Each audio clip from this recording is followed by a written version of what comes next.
ஒதிகை நகர் ஒரு வீடு, ஏற்கனவே ஒரு போர் இருக்குது. இந்த பகுதியில் எல்லாமே ஜூன் மாதத்துலேருந்து அக்டோபர் மாதம் வரைக்கும் தண்ணி இருக்காது. தண்ணி இருந்தாலும் ரொம்ப ரொம்ப குறைவாக இருக்கும். காரணம் 40-45 அடிக்கு கீழே ஃபுல்லாக கருங்கல் பாறை வந்துடும். வாட்டர் லெவலும் அதை விட கீழே போயிடும். அதனால் கோடை காலம் வந்தாலே இங்கே இந்த பகுதி உள்ள பிரச்சனை தான். உங்கள் பையனா? ஆமாம், அடுத்த ஜியாலஜிஸ்ட் அவர் தான். அப்பா படிச்சுக்காங்க. கோர்ஸ் இருக்காங்க. இது ஜியாலஜி, புவியியல். ஜியாலஜிங்கிறது இங்கே Madurai Kamaraj university, Chidambaram university, Chennai Guindy engineering காலேஜில் இருக்குது, சேலத்தில் இருக்குது. திண்டுக்கல் காந்திகிராம் யூனிவர்சிட்டியில் இருக்குது. இது முதல் ஸ்கேன் ரிப்போர்ட்டு. ஏறக்குறைய பாயிண்ட் எதுவும் இல்லை. கிழக்க பார்த்த 2வது ஸ்கேன் ரிப்போர்ட்டில் ஓரளவுக்கு கசிவு நீர் இருக்குது. இந்த ஏரியாவில் பாறை அமைப்பு வந்து மேற்கு கிழக்கு சார், நேராக மேற்கு கிழக்கு. பல கல்வெட்டாங்குழி இங்கே உண்டு. கல் எடுத்த கல்வெட்டாங்குழி நிறைய உண்டு. அதில் மழை பெஞ்ச தண்ணி தேங்கி நிற்கும். தேங்கி எடுக்காமல் இங்கே வந்து கிரவுண்ட் வாட்டர் தான் பிரச்சனை. ஏன் கிரவுண்ட் வாட்டர் தான் பிரச்சனைனா பயங்கர கடின பாறை கீழே பாறை. அதனால் எவ்வளவு தான் மழை பெஞ்சாலும் பூமிக்கு கீழே தண்ணி இருக்காது. இந்த அக்குப்பர் ஒன்று சொல்கிறாங்களா? இந்த அக்கீஃபர்னா என்னது? அது வந்து தண்ணி வந்து தேங்கி இருக்கும் அந்த பாறைக்குள்ள அப்படிங்கிற. ஆமாம், அக்கீஃபர்னா சிதைவடைந்த பாறை. ஏன்னா தண்ணியை சேமித்து வைக்கக்கூடிய பாறைக்கு பேர் தான் அக்கீஃபர்.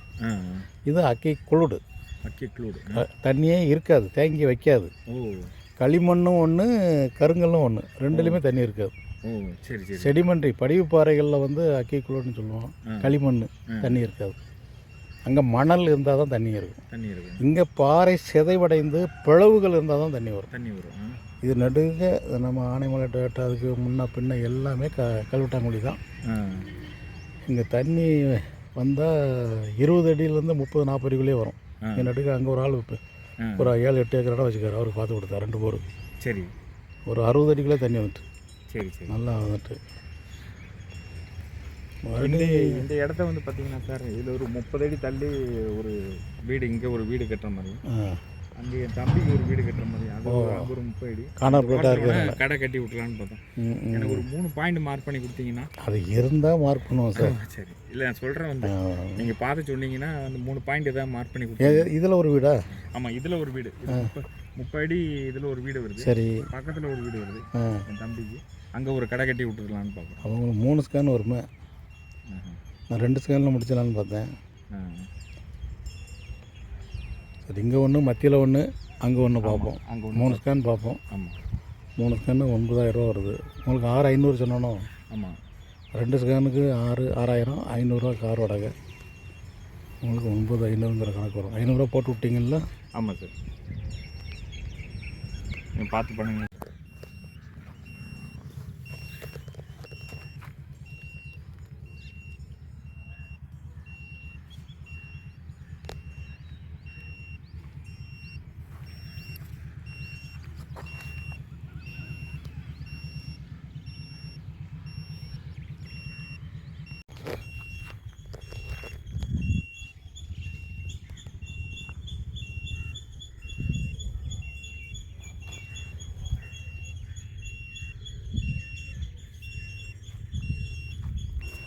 இங்கேயும் நிறைய தண்ணி வரக்கூடிய இடம் இருக்குது சார்.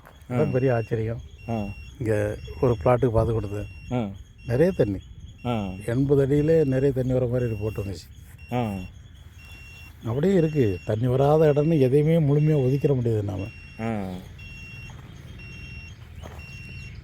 இங்கே 1000-800 அடிலாம் போட்டு ரொம்ப புகை கிடக்கு. நிறைய வீடுகளில் 1000 அடிலாம் போட்டுப்பாங்க, 800 அடி போட்டுப்பாங்க.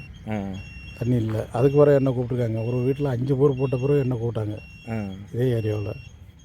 இல்லைண்ணா, அதனால தான் வீடு கட்டுறதுக்கு முன்னாடி நீங்கள் இதான் சார். சரி, நீங்கள் போகிறே வாட்டர் எல்லாம் பார்த்துட்டு தான் இந்த இடத்துல பார்க்கணும். ஏன்னா இப்போ விலைவாசி விற்கிறதுக்கு நம்மளால் பெருசாக இன்வெஸ்ட் பண்ணி கட்டுறேன்னா கஷ்டம். நான் இந்த கடன் அடிக்க 10 வருஷம் ஆகிருந்தேன். இதனுடைய தரம், அதாவது நிலத்தடி நீர் வளம் என்னங்கிறது இப்போ உங்களுக்கு தெரிஞ்சிடும். போர் போடலை, எதுவுமே பண்ணலை. அதாவது ஃபஸ்ட்டு ட்ரீட்மெண்ட்டுக்கு முதலே வந்துட்டீங்க. பெஸ்ட்டு ட்ரீட்மெண்ட்டுக்கு இருக்கு இல்லைங்க ரிசல்ட் அக்யூரேட்டாக தெரியும்.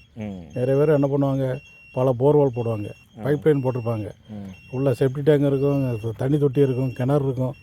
இவ்வளோத்துக்கிட்டே எனக்கு பார்க்குறது தான் பெரிய தலைவலி.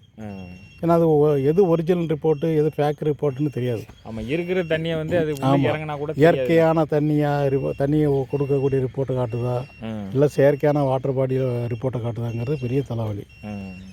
இது சரியான ஒரு இது. உங்களுக்கு போர்வெல் போடணும் முடிவு பண்ண பிறகு கரெக்டான ப்ராப்பர் மெத்தடுக்கு வந்துட்டீங்க. இது உள்ளபடி ரிசல்ட்டை அப்படியே கொடுக்கும். அதை கொடுக்குற ரிப்போர்ட்டை நம்ம அப்படியே நம்பி போயிட்டே இருக்கலாம். ஏன்னா இது இவ்வளோ தூரம் ஊடுருவி அதுலேருந்து ரிஃப்ளெக்ஷன் வந்து அது வந்து மேப்பாக ஜெனரேட் பண்ணி காமிக்கும். நம்ம இயற்கையான நிலத்தண்ணீர் வளத்தை அது காட்டுது சார். செயற்கைத்தனம் எதுவுமே இல்லை. அந்த வீடுக்கும் தூரமாக தான் இருக்குது, அதனுடைய எஃபெக்ட்லாம் இங்கே வராது. நல்லவேளை இந்த சைடில் எதுவும் வீடு இல்லை. இது போர்வெல் போட தகுதி இல்லாத இடம் முதல் ஸ்கேன். இந்த ரெண்டாவது ஸ்கேன் இடத்துக்கு மத்தியில் பார்த்தது ஒரு 30 to 60 அடியில் ஈரம் சகதி வரும். இது மூணாவது ஸ்கேனும் போர்வெல் போட தகுதி இல்லை. டக்கரமலபுரம் பகுதினாலே நிலத்தடி வளம் குறைந்த பகுதி. ஒரு பிளாட்டில் 3 ஸ்கேன் எடுத்து அதில் மத்தியில் உள்ளதில் ஓரளவுக்கு 30 to 60 அடியில் ஒரு ஈரம் சகதி கம்ப்ரஸர் போடும். இது காடங்குளம்.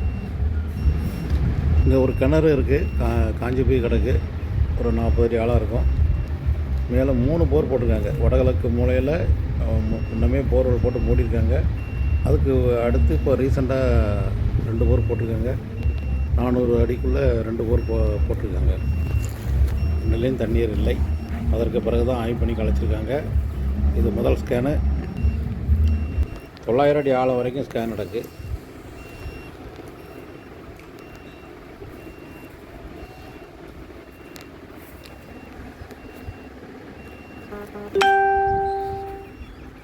அது முதல் ஸ்கேனில் பாயிண்ட் எதுவும் அமையலை.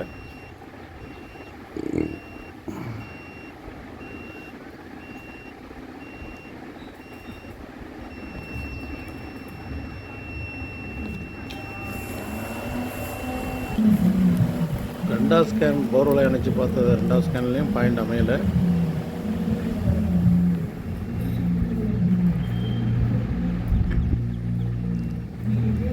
மூணாவது ஸ்கேனோட இடத்தினுடைய தெற்கு எல்லை முடியுது.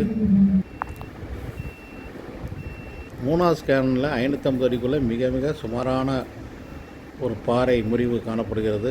அதில் அடையாளம் வச்சுருக்கோம். 4வது ஸ்கேன் வந்து தென்மேற்கு மூலையிலிருந்து 4வது ஸ்கேன் எடுத்தது. இது முதல் ஸ்கேன் ரிப்போர்ட்டு, அடையாளம் இல்லை. 2வது ஸ்கேன் ரிப்போர்ட்டு, இதில் அடையாளம் இல்லை. இந்த 2 ஸ்கேன்லேயுமே 2 போர்வெல் ரிப்போர்ட் இருக்காங்க. 3வது ஸ்கேனில் ஒரு ரொம்ப சுமாரான ஒரு பாறை முறிவு இருக்குது. 4வது ஸ்கேனில் 2 பாயிண்ட் அடையாளம் இருக்குது. கம்ப்ரஸர் ஓடக்கூடிய வாய்ப்பு இருக்குது. 5வது ஸ்கேன் வடகிழக்கு மூலையில் எடுத்தது, அடையாளம் இல்லை. இது சேரகுளம் பகுதி.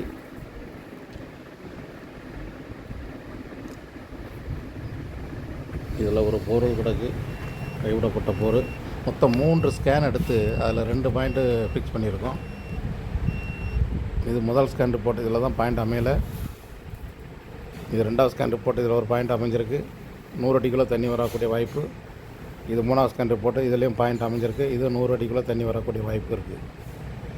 சேரக்குளம் மாதிரி மிக கடினமான பாறை அமைப்பில் 3 ஸ்கேன் எடுத்து 2 பாயிண்ட்டு தேர்வாகிருக்கு.